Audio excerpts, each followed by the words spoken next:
So let me hit you guys with some boxing talk. So I watched an interview with Radio Raheem and Derek Chisora. Now, I agree with a lot of the things that Derek Chisora said, and there's things that he said that I didn't agree with at all. And I'll get into that. Now, with Radio Raheem, Derek Chisora was talking on the political side of things when he was saying things like, nobody cares about Joseph Parker. The belt is better off being on Daniel Dubois than Joseph Parker. Boxing is about excitement. He talked about how when the Klitschko's had the belts, he never watched boxing because they were boring. Okay, now, let me say this. There's other people that feel the same way. But if you talk about right being right, let's go back to me saying Joseph Parker was a sacrificial lamb for Wilder, and the fight did not go the way people thought it was going to go. Cherry pick gone wrong. And what ends up happening, Joseph Parker, still, his name doesn't come up in conversations about fighting against a Tyson Fury. Well, he's not going to fight Tyson Fury because of their friendship or whatever. But even, his name coming up with Usyk. You don't even hear them talking about a rematch with AJ, even before AJ just lost to Daniel Dubois. Okay? Daniel Dubois was on the chopping block because when he lost against Usyk and, people started bringing up the loss to Joe Joyce, calling him a quitter. Well, they thought that he was going to lose to Jarrell Miller, and he didn't. So now this is, where if you look at Joseph Parker and him saying that, I feel like, yeah, there's other people that feel the same way. Because I said it's like, what has to happen? Joseph Parker has to win 10 straight fights in a row to finally get the recognition that he deserves. So with Derek Chisora saying that, let's just imagine he's saying this on camera, so you know that these are things that he talk about off camera, and with different boxing personalities. And I've said they've been giving Joseph Parker the shaft, but yet people have focused on other fighters and say this guy is not getting a fair shake and that guy, selective with who gets a fair shake and who doesn't. So with him saying that, I agree that that's what they've been doing to Joseph Parker, but I don't think it's right. So I don't agree with the whole point of him talking about it's just all about excitement. No, fair is fair. You might not like the way certain guys fight, but guess what? If they're winning, they're winning. And the fact of the matter is, he beat Deontay Wilder. Now, what Derek Chisora did was he said that, he basically said he's just upset with Malik Scott because he turned a lion and Deontay Wilder to a pussy. I wouldn't necessarily call Deontay Wilder a lion, more like a hyena, okay? Because there are certain animals hyenas can beat one-on-one. Okay, their bark is bigger than their bite, though. Yeah, I've seen donkeys kick the ass of a hyena, and donkeys don't have that scary appearance, right? A hyena just looks like it'll fuck you up. Can't beat a donkey, though, okay? So Deontay Wilder has beaten a lot of guys with no names, no real credibility. And I said, when Deontay Wilder steps up in competition, you're going to see Deontay Wilder is not that good. We all saw he lacked skills and said that's where he needed to go with that right hand. He needed to work on his skills and understand why would you not want to become a complete fighter. Well, at the end of the day, he's blaming Malik Scott for that, but you got to look and understand this. Deontay Wilder is accountable for himself, and he chose Malik Scott. He didn't listen to Mark Breland, and he got rid of Mark Breland. Derek Chisora said he even texted Deontay Wilder telling him, man, you got to get rid of Malik Scott. There is nobody that can teach Deontay Wilder anything because he refuses to learn. Deontay wants to do what Deontay wants to do, and people don't understand that. First off, the chemistry is not even there. If you look at the way Malik Scott fight versus the way that Wilder fights, nothing even similar. And the fact is, he's not able to teach Wilder anything that helps him in the ring. And if Wilder doesn't understand that, people keep talking like Wilder's 20 years old, just coming to the sport and has all the time in the world to develop and learn. Wilder's 38 years old, man. So all of this stuff about he need to get rid of Malik Scott, who, you know, it's funny because everybody always say, I even ask people in the community section of my channel, what trainer do you think could train Wilder and make a difference? And no matter what name I put up, one of the categories is it doesn't matter because Wilder won't listen. That category won unanimously. And that's just what it comes down to. Wilder is Wilder, man. He is who he is. And, you know, to blame Malik Scott and not blame Wilder at the same time. No, he couldn't bring things out of Wilder that now he claimed he could, and Wilder claimed he could. What do we see in the ring? It's like I always say, people watch Wilder train, I see the same old Wilder. Somehow his fans are saying his footwork is better. His movements are better. He looks sharp. I'm like, wow, okay. I don't know. Maybe y'all all, you know, smoking that shit he was smoking for spiritual enlightenment or whatever the hell he was doing.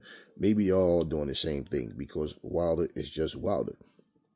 But listening to what Derek Chisora was saying, I just said, you know, it's so funny, man. He texts Deontay Wilder and tell him you need to get rid of Malik Scott. Okay, I personally feel like Malik Scott's not a good trainer. But I don't feel that there's nobody that can train Wilder. Nobody.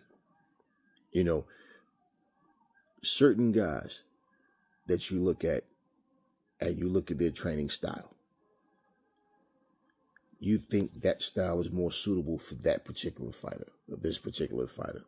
But the fighter has to absorb it and they have to want to. And for Deontay Wilder, even the last video, I remember one of the training videos he made before the Zhang fight, and he said, as much as I hate to run, I got to do what I got to do. Like, okay. You're still even saying, as much as I hate to run. So you still haven't learned. You know what? I can't really hate none of it. I have to embrace it all and want to do it all. And at 38 years old, he's not going to change. So that's that. And, you know, Derek Chisora, just like everybody else, most other people fail to realize, no, man, the step up in competition makes the difference. But at the same time, Derek Chisora says how Wilder was knocking everybody out. He acknowledges that, but not the fact that these guys were not top-level guys.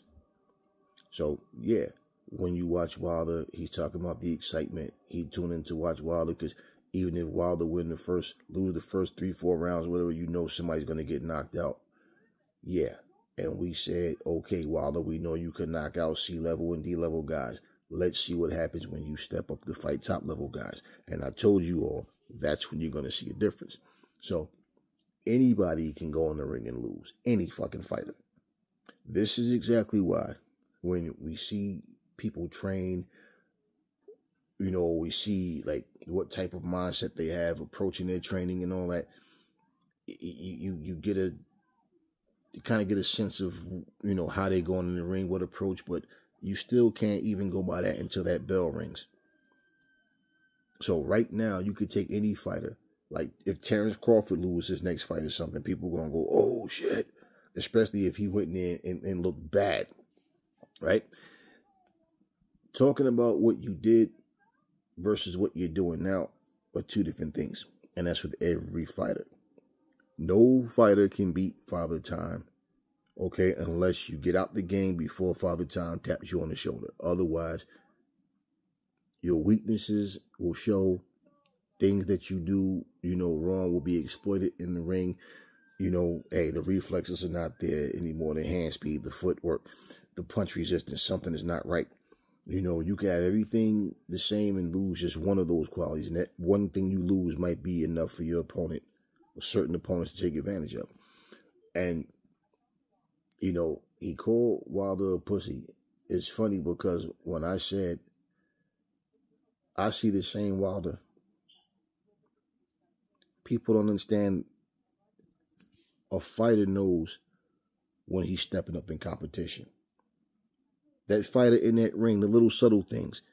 this dude is moving his feet enough to where he's not in range for this right hand. He's keeping his head off the center line.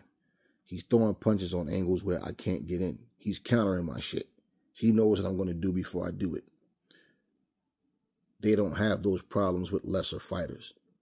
And then consistency as well. So my whole thing with that is, you know, even when people bring up AJ, I'm like, just because AJ lost, why the fuck are y'all bringing up Wilder? Like he didn't just get his ass destroyed and knocked out in 4 rounds by Zhang.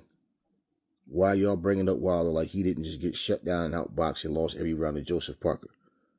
So to blame Malik Scott and talk about what Wilder used to do, listen, what he's going to do going forward, right?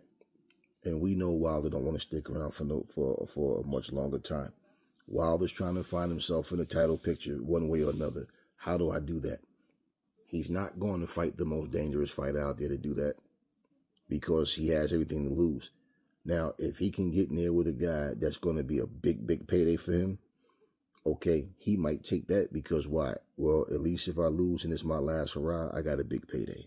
So we all know, whatever it comes down to, with any one fighter, you have to think about what you want to do. Before you get in there, you make sure you make a wise, conscious decision. Now, like I said, Wilder never looked good.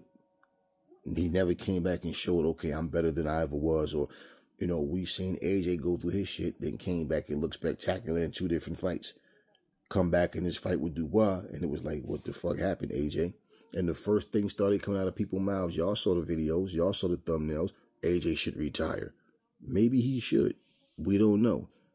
Let's see what he look like in his next fight. Now, Derek is saying it depends on what happens.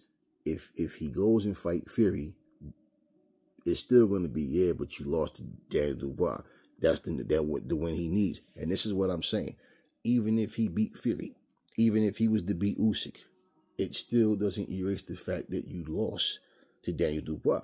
Now, those are accomplishments. Yeah, nobody can take nothing away from you. And even for you to be unified champion, great. Yeah, beat 3 times, you were champion. But you still want to beat the guy that beat you. And see, this is why I say, I don't think he need to go to a Fury fight after this or any other fight. I think AJ needs to get back in there with Dubois. And Eddie Hearn has said that that fight is going to happen. The rematch, they basically discussed that and that it's going to happen. So I feel like he needs to go in there and fight Dubois. If he wins against Dubois, then so be it. He'll be a 3-time champion. And then guess what? The winner of Fury and Usyk is right back on the table.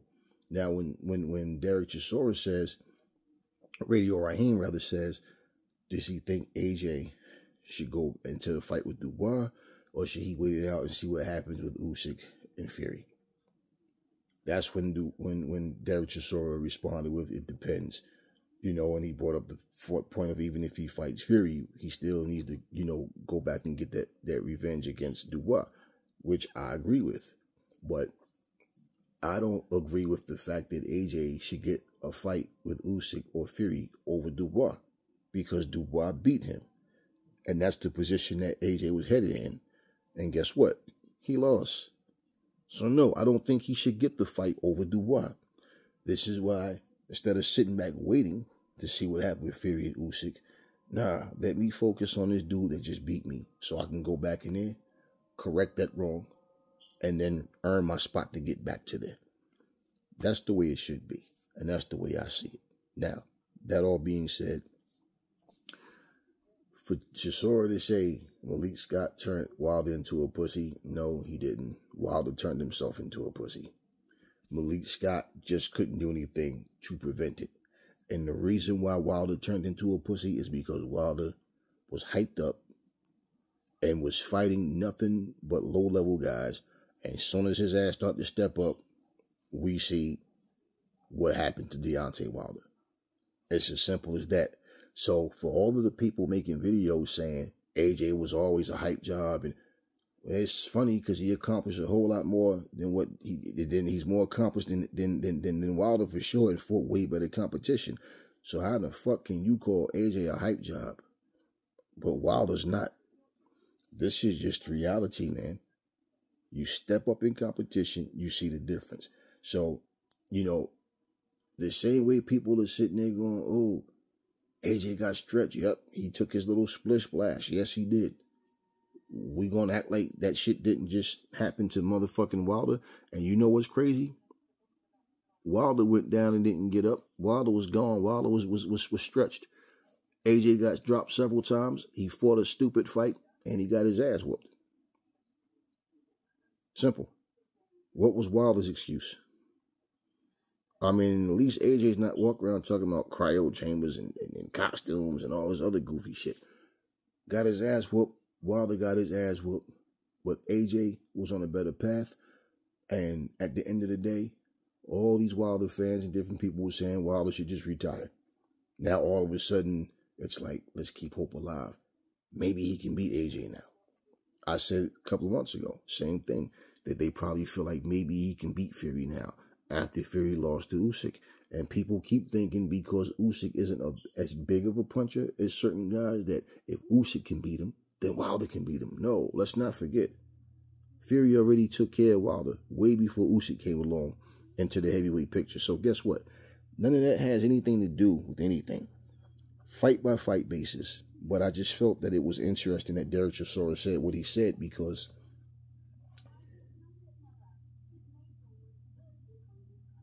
any other fighters he bring up, he talk about how good they were or how good they weren't.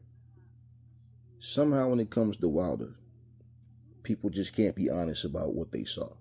And Derek Chisora is a guy that like to go for knockouts. He don't like to go for decisions. If he goes a decision, it's not because he's not trying to knock you out. He just couldn't get the knockout.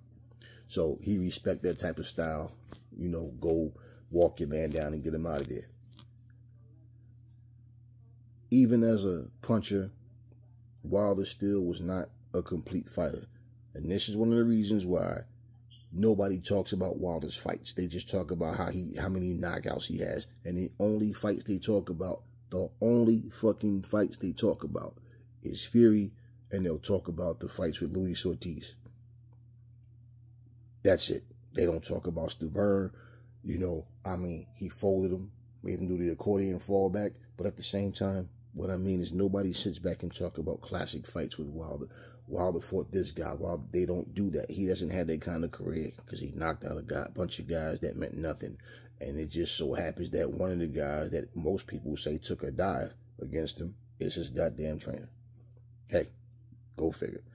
Anyway, that's all I got for y'all right now. But I'll be back soon with some more boxing talk. Exactly. The black guy got one indictment and he got locked up instantly. The white guy was indicted in May and he's currently running for president of the United States, even after threatening the judge, the jury, the prosecutors, the families, the witnesses, and everybody involved in the case. The white dude is out here running to be president of the United States of America. The black guy can't even get bail, and you think there is some serious problem in this country? There's no fucking equality in this country. The justice system is so fucked it's frightening, and this is a fucking disgrace.